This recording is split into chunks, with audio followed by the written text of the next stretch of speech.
Ci sono incontri che nemmeno la morte può cancellare. Forme di odio che bruciano, più forti della vita stessa. Nell'oscurità dell'Ade, Odisseo sta per scoprire che i fantasmi del passato non sono solo ombre, sono specchi che riflettono ogni possibile futuro. Grazie agli amici su TP che amano questo podcast: Giacomo, Sisifo Felice, Federica, Maddalena, Circe e Fabio da Singapore. Grazie anche a Dalila, Sara, Giulia 168. Benvenuta Anna e benvenuto Ergis dall'Australia. Grazie ad Alessandro, Gioele, Mirko, Vanessa, Jimbo, Fabio, Lizzanel, Tommaso B e Simone. Infine a Marina, Alessia, Raul, Chiara Miriam ed Evron. Diventa anche tu parte di questa avventura. Supporta questo podcast andando su TP usando il link in descrizione.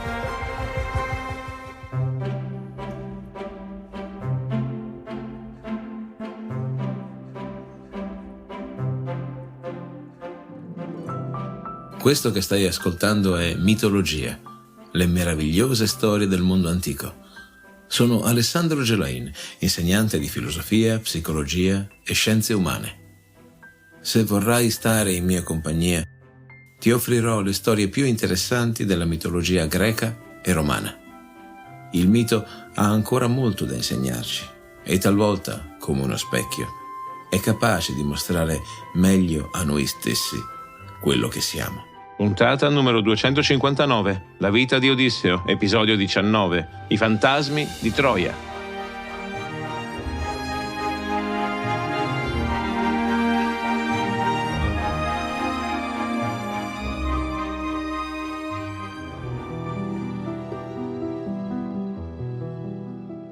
Aiace. Il nome resta sospeso nella sala di Alcino come una pietra che non cade. I Feaci si guardano tra loro, conoscono quella storia, tutti la conoscono. Le armi di Achille, la contesa, il suicidio del grande guerriero per la vergogna. Odisseo riprende, la voce è più bassa adesso. Parla di un dolore diverso da quello provato con sua madre. Quello era il dolore della perdita, questo è il dolore della colpa. Altre ombre si stavano radunando intorno alla fossa. Venivano dall'Erebo in numero sempre maggiore. Alcune Odisseo le riconosceva, altre no. Donne di stirpe illustre, eroi caduti, fantasmi del passato che cercavano un contatto con il presente attraverso quel sangue ancora caldo. Persefone, la regina dell'Ade, manda avanti le anime delle donne. Arrivano una dopo l'altra. Tiro, figlia di Salmoneo, che si innamorò non ricambiata del dio fiume Enipeo, e giacque con Poseidone travestito da quel dio. Antiope, che partorì 2 figli a Zeus e fondò Tebe dalle 7 porte. Alcmena, madre di Eracle, che conobbe l'amore del re degli dei. Megara, che sposò Eracle e morì per mano sua quando la follia lo prese. Sono madri, spose, figlie, ognuna definita dalla relazione con un uomo potente, ognuna portatrice di una storia che si intreccia con quella degli eroi. Alcune hanno amato, alcune hanno tradito, come Erifile che vendette il marito per una collana d'oro. Odisseo le guarda passare, una processione silenziosa, volti pallidi, forme indistinte. Parlano a turno, raccontano le loro storie, poi svaniscono di nuovo nell'ombra. Questo è il luogo dove tutto si mescola. Vivi e morti condividono per un attimo lo stesso spazio. Odisseo può vederle, può ascoltarle, può quasi toccarle. La fossa scavata nella terra è un punto di contatto. Il sangue versato è un ponte. Le ombre salgono dall'Erebo attratte dalla vita che ancora pulsa in quel liquido rosso. Odisseo si muove in questo spazio ibrido, questa anticamera dell'Ade, dove ancora può respirare, parlare, sentire il peso del proprio corpo. Non è entrato nel regno dei morti, è sulla soglia, in quella zona di confine dove le leggi di entrambi i mondi si piegano, si toccano, si confondono. Potrebbe restare a guardare per ore, la processione sembra infinita. Donne di ogni epoca, di ogni stirpe, di ogni sorte, bellissime e tragiche, tutte.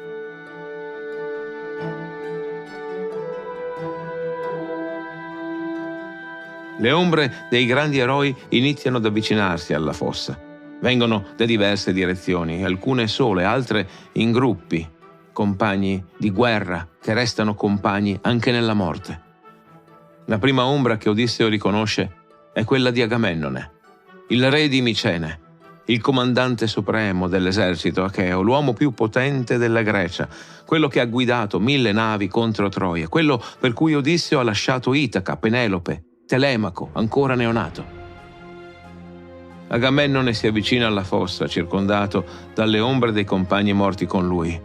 Beve il sangue, riconosce Odisseo. Gli occhi dell'ombra si riempiono di qualcosa che assomiglia a lacrime. Chiede a Odisseo come sia morto, quale fine lo abbia colto, una tempesta in mare, un'imboscata sulla terraferma, nemici che lo hanno sorpreso nel sonno. Odisseo risponde che non è morto, che è vivo, che è sceso qui per interrogare Tiresia sul futuro, che sta cercando la via del ritorno a Itaca. Agamennone resta in silenzio per un attimo, poi scoppia in un pianto amaro. Dice che Odisseo è fortunato. Almeno lui è ancora vivo, almeno lui ha ancora la possibilità di tornare. Racconta della sua fine. Egli avrebbe voluto morire in battaglia, cadere gloriosamente sotto le mura di Troia, combattendo contro i nemici. Quella sarebbe stata una morte onorevole, una morte da re, una morte da ricordare. E invece è morto a casa, ucciso nella sua reggia, scannato come un animale al macello. Clitennestra, sua moglie, lo ha tradito. Si è preso un amante, mentre lui era via a combattere per 10 anni. Egisto, un vigliacco che non ha mai visto Troia, che è rimasto a casa a godersi i frutti della guerra altrui.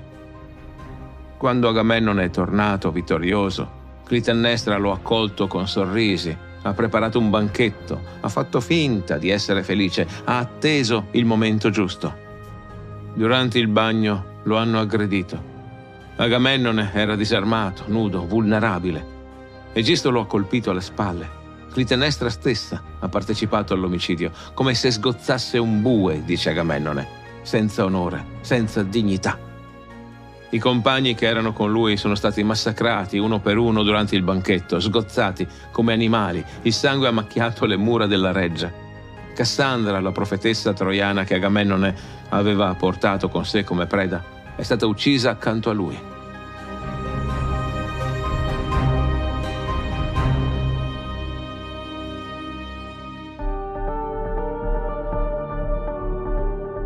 Agamennone parla con voce piena di amarezza. Credeva di conoscere Clitennestra, credeva che lo amasse, credeva che lo avrebbe aspettato. Invece ha passato 10 anni a pianificare la sua morte. Guarda Odisseo negli occhi. L'ombra fissa il vivo con intensità.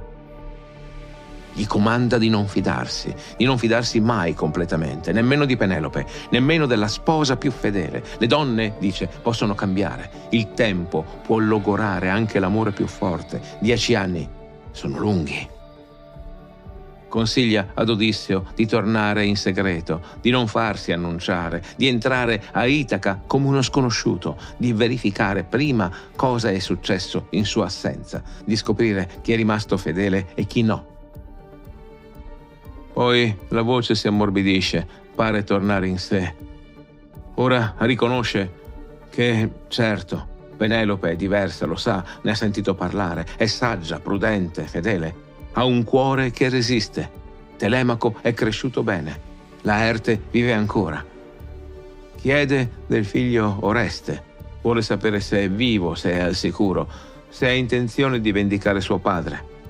Odisseo risponde che non lo sa, non ha notizie, non può dire nulla. Agamennone annuisce, capisce. Si allontana lentamente, circondato dalle ombre dei compagni trucidati. Scompare nelle tenebre, portando con sé il peso del tradimento. Odisseo rimane fermo.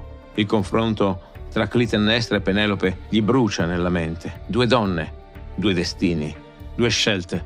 Una ha ucciso, l'altra aspetta. Una ha tradito, l'altra resiste. Il ritorno può essere più pericoloso della guerra. Questo è quello che Agamennone gli ha voluto comunicare. A Troia era facile individuare chi era il nemico, portava un'armatura diversa, parlava una lingua diversa, combatteva dall'altra parte delle mura. A casa il nemico può essere seduto al tuo fianco, può dormire nel tuo letto, può sorridere mentre ti uccide. Altre ombre si avvicinano.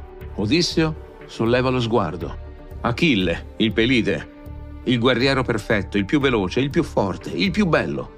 Quello che ha scelto la breve vita piena di gloria contro la vita lunga ma oscura. Quello che ha ucciso Ettore e trascinato il suo corpo intorno alle mura di Troia. Quello per cui sono stati composti già canti immortali. Con lui ci sono 3 ombre. Patroclo, l'amico più caro, morto prima di lui per mano di Ettore. Antiloco, figlio di Nestore, caduto in battaglia. Aiace Telamonio, il gigante, il secondo guerriero più forte dopo Achille stesso. Si muovono insieme. Anche nella morte conservano i legami della vita. Achille si avvicina alla fossa, beve il sangue, riconosce Odisseo. Il volto dell'ombra è giovane, bellissimo, eternamente fissato nell'età in cui è morto. Chiede cosa ci faccia Odisseo qui, quale follia lo abbia spinto a scendere nell'Ade mentre è ancora vivo, quale impresa così disperata poteva richiedere questo sacrificio. Odisseo risponde con parole di lode. Afferma che Achille è beato, che è stato onorato in vita più di qualsiasi altro uomo, che ora, anche tra i morti, ha sicuramente potere e gloria, che di certo regna su tutte le anime come un re. Achille lo interrompe, la voce tagliente, piena di un'amarezza che Odisseo non si aspetta. Non abbellire per me la morte, astuto Odisseo. Non cercare di consolarmi con parole vuote. Preferirei essere un bracciante, il servo di un contadino povero che non possiede nemmeno un campo proprio, uno che lavora dall'alba al tramonto per un tozzo di pane, piuttosto che regnare su tutti i morti dell'Ade. La frase colpisce Odisseo come un pugno, colpisce i Feaci nella sala di Alcino, colpisce chiunque abbia mai creduto che la gloria valga la vita. Achille, l'eroe per eccellenza, l'incarnazione stessa del valore guerriero, sta dicendo che si è sbagliato, che la scelta che ha fatto, morire giovane per conquistare fama eterna, è stata la scelta peggiore possibile.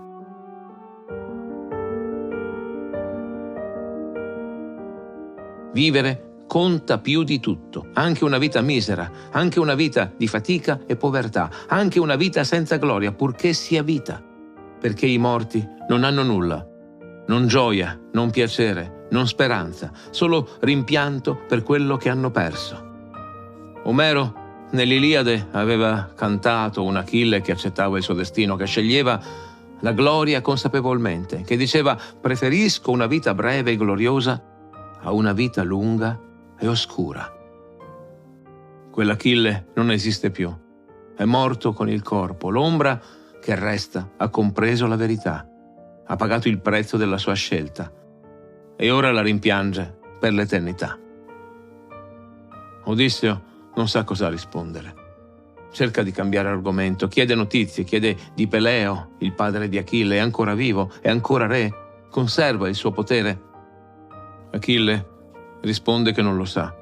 I morti non sanno cosa succede nel mondo dei vivi, sono tagliati fuori. Esistono in una bolla di ignoranza eterna. Vedono solo altri morti, sentono solo il lamento delle ombre. Poi chiede di suo figlio, Neottolemo, il ragazzo che Achille ha lasciato bambino quando è partito per Troia. È cresciuto, è diventato un guerriero, ha dimostrato valore. Odisseo risponde di sì. Neottolemo è venuto a Troia negli ultimi mesi della guerra, è entrato nel cavallo di legno, ha combattuto durante il sacco della città, si è dimostrato coraggioso, spietato, efficace. Ha ucciso senza esitazione, ha conquistato gloria. Il volto di Achille si illumina. Per la prima volta sorride, almeno questo. Almeno il figlio continua la stirpe, almeno il sangue del Pelide scorre ancora nelle vene di un guerriero valoroso. Si allontana con passo più leggero, come se quella notizia avesse anche alleggerito il peso della morte.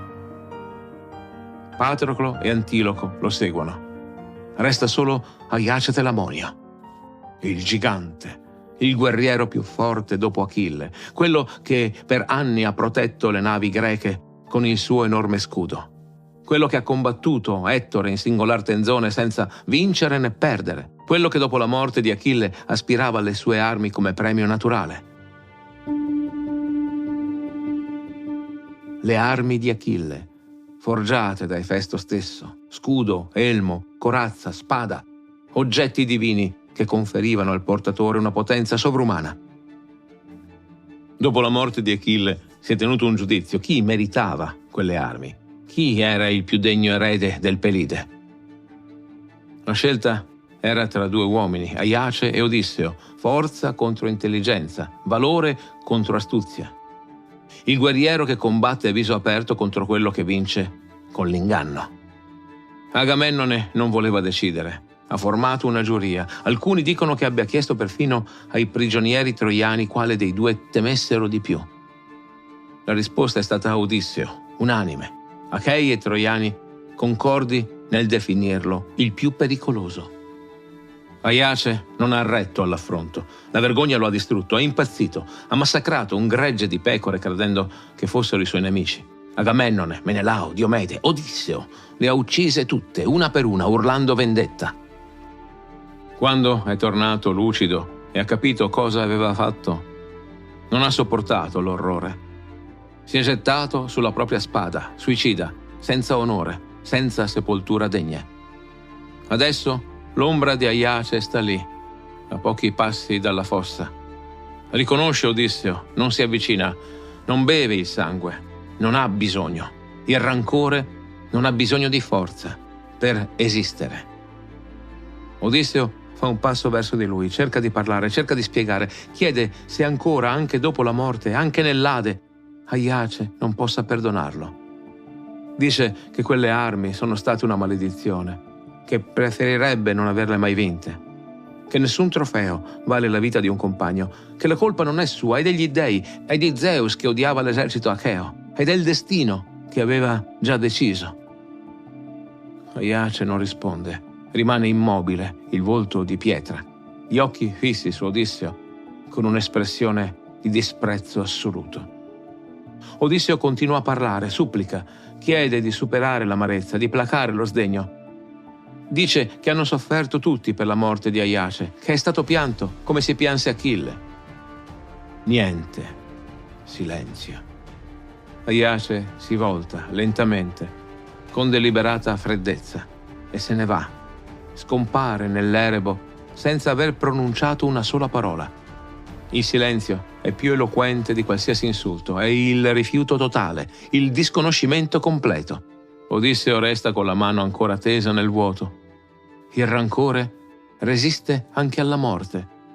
Alcune ferite non si possono sanare, mai, nemmeno quando tutto è finito, nemmeno quando non resta più nulla da perdere. Nella sala di Alcino il silenzio è pesante, tutti sentono il peso di quella condanna. Aiace ha trasformato il suo odio in qualcosa di eterno, più forte della morte stessa. Odisseo vorrebbe inseguire Aiace, vorrebbe forzarlo a parlare, ma capisce che è inutile. Forse se restasse lì, se aspettasse, Aiace tornerebbe, forse il tempo, anche il tempo infinito dell'Ade, potrebbe logorare quel rancore, ma non può aspettare.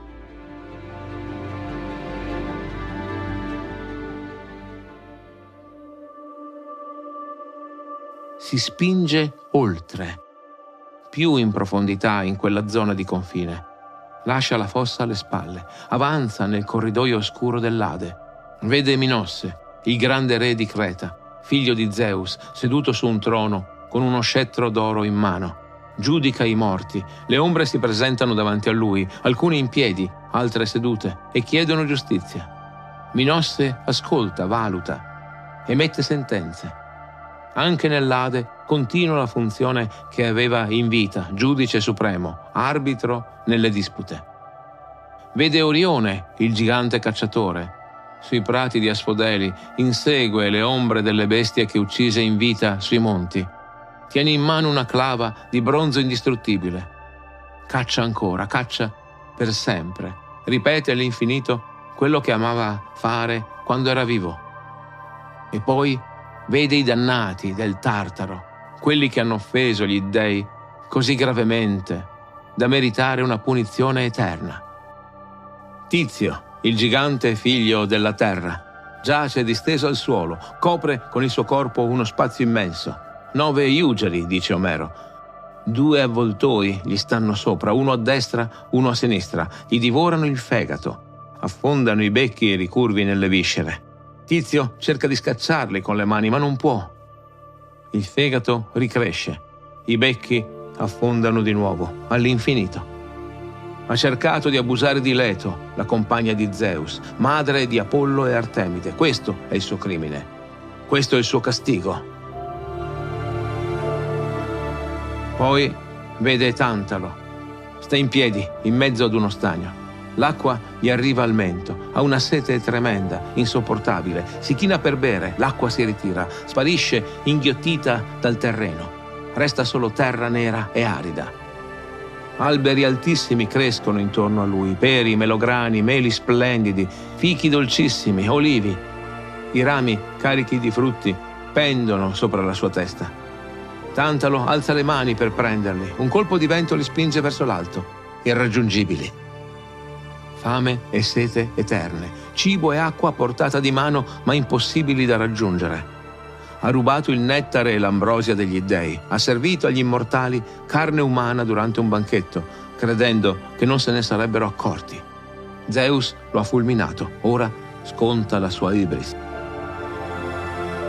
Sisifo spinge un masso enorme su per il pendio di un colle. Usa tutte le sue forze, pianta i piedi, appoggia le mani, spinge con la schiena. Il sudore gli cola dalle membra. La polvere si alza dal terreno, lentamente, faticosamente, il masso sale, raggiunge la cima. Per un attimo sembra che ce l'abbia fatta. Poi una forza superiore ribalta il masso, rotola giù di nuovo. Sisifo scende, ricomincia, all'infinito. Ha ingannato la morte stessa, ha incatenato Thanatos. Per un breve periodo nessuno al mondo è morto. Gli dèi hanno dovuto intervenire. Hanno liberato la morte, hanno punito Sisifo con il compito più assurdo che potessero immaginare. Un lavoro inutile che non finisce mai, uno sforzo senza senso che si ripete per l'eternità. Odisseo guarda questi dannati con orrore e fascino insieme. Rappresentano i limiti, i confini tra umano e divino, tra ciò che è permesso e ciò che non lo è. Hanno oltrepassato il limite, hanno sfidato gli dèi, ora pagano per sempre. Gli compare davanti un'ombra diversa dalle altre, più solida, più presente, quasi viva. Eracle, il più grande degli eroi, il figlio di Zeus, quello che ha compiuto le 12 fatiche, che ha ucciso il leone di Nemea, l'idra di Lerna, gli uccelli di Stinfaro, che ha pulito le stalle di Augia, ha catturato il toro di Creta, rubato i pomi delle Speridi, che è sceso nell'Ade da vivo per catturare Cerbero, il cane a 3 teste.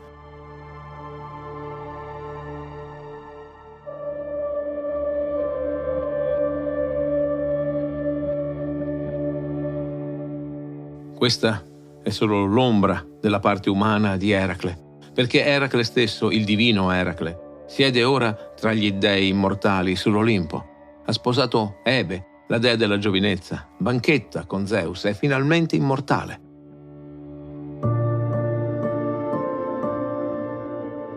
L'ombra però conserva tutto di lui, l'aspetto corrucciato e terribile, l'arco teso, la freccia incoccata sulla corda.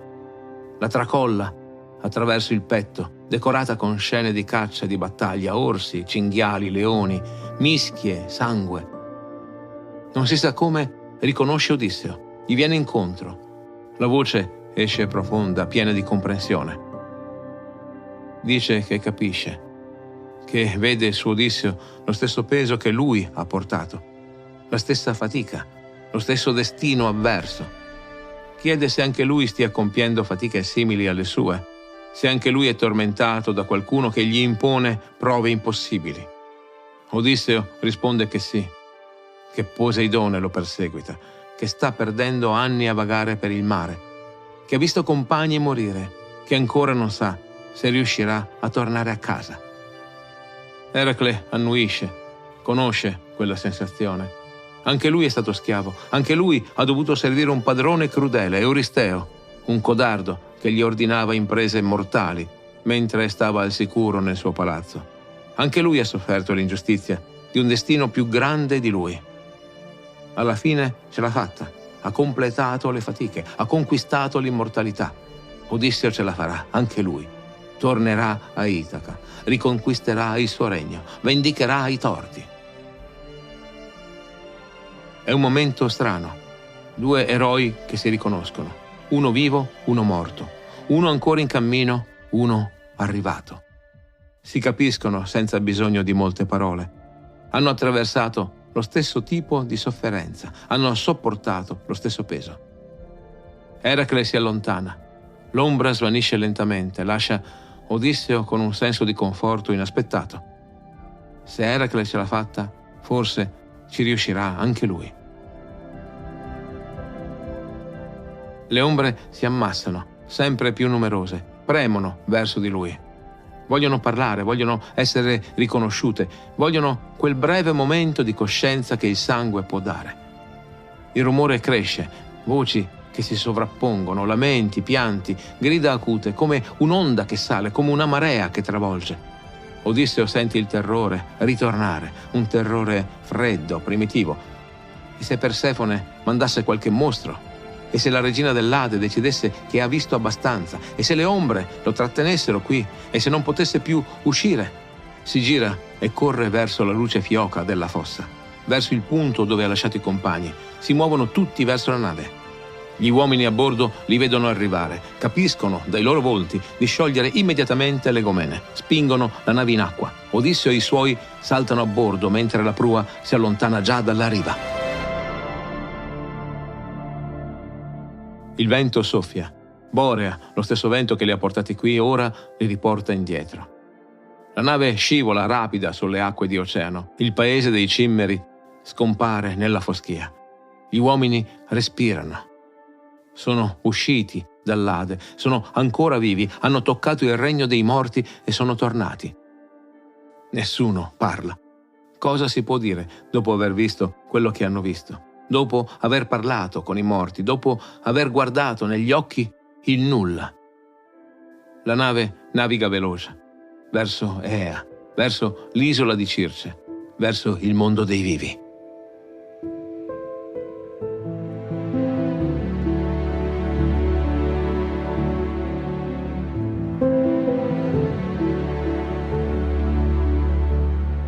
I dannati del Tartaro soffrono pene infinite per crimini finiti. Tizio, Tantalo, Sisifo. Hanno sfidato gli dèi, hanno oltrepassato il limite e ora pagano un prezzo che non finisce mai. Sono esempi, avvertimenti, dimostrazioni di cosa succede quando l'uomo cerca di essere più di quello che è. Solo Eracle è riuscito a superare la morte. L'unico che attraverso le sue fatiche ha conquistato l'immortalità vera. L'unico che siede ora tra gli dèi. L'ombra nell'Ade è solo una eco della sua parte mortale. Ma Agamennone, Achille, Aiace, loro sono diversi. Ognuna di queste ombre che Odisseo incontra è uno specchio, un destino possibile, una strada che potrebbe prendere anche lui. Agamennone gli mostra cosa succede se torni a casa e trovi il nemico, se abbassi la guardia, se ti fidi troppo. Il tradimento domestico è peggio di qualsiasi battaglia. Achille gli mostra cosa significa scegliere la gloria contro la vita. Il guerriero più grande della Grecia preferirebbe essere un servo vivo piuttosto che un re morto. La lezione è chiara: resta vivo a qualsiasi costo. Aiace gli mostra il prezzo del rancore, dell'orgoglio ferito che non guarisce, dell'odio che ti consuma anche quando non hai più nulla da perdere. Sono avvertimenti, esempi, profezie incarnate. Odisseo deve guardare questi fantasmi e scegliere una strada diversa. Deve tornare a casa, deve riconquistare il regno, deve vincere perché l'alternativa è finire come loro. Nella sala di Alcino il silenzio dura a lungo. Il re di Scheria scambia uno sguardo con Odisseo. Vuole andare a riposare. Odisseo scuote la testa. No. Vuole continuare il racconto. Circe lo aspetta sull'isola e lui deve mantenere una promessa.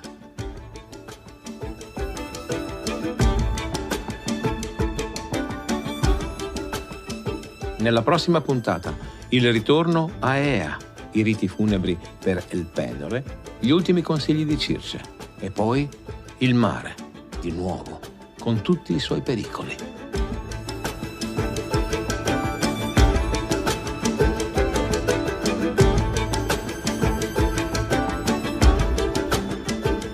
Fatti sentire, la tua voce è fondamentale per questo viaggio. Molti mi scrivono quanto amino questo podcast, ma poi sorprendentemente pochi mettono quel piccolo mi piace o il più su Spotify, che per l'algoritmo fa una differenza enorme. Metti un mi piace. Condividi nei commenti le tue riflessioni, ogni tuo pensiero arricchisce la nostra comunità e personalmente mi aiuta molto chi mi scrive cosa gli è piaciuto e perché. A proposito, ti è piaciuto questo episodio? E suggeriscilo a chi potrebbe apprezzarlo. Non c'è gesto più sincero per far crescere insieme questo progetto. Pensa a quella persona che conosci e che ama le belle storie. Ecco, proprio lei. Falle un regalo condividendo questo o altri episodi. Iscriviti per non perdere le prossime storie che ho preparato per te. E lo sai, ne arrivano di bellissime. Vuoi essere parte ancora più attiva di questa avventura? Su TP puoi sostenere concretamente Mitologia ed accedere anche a contenuti esclusivi. Trovi il link in descrizione e ricorda, anche una semplice visita ha per me un valore immenso. Questo è Mitologia. Io sono Alessandro Gelain e ti aspetto sulla tua piattaforma d'ascolto preferita.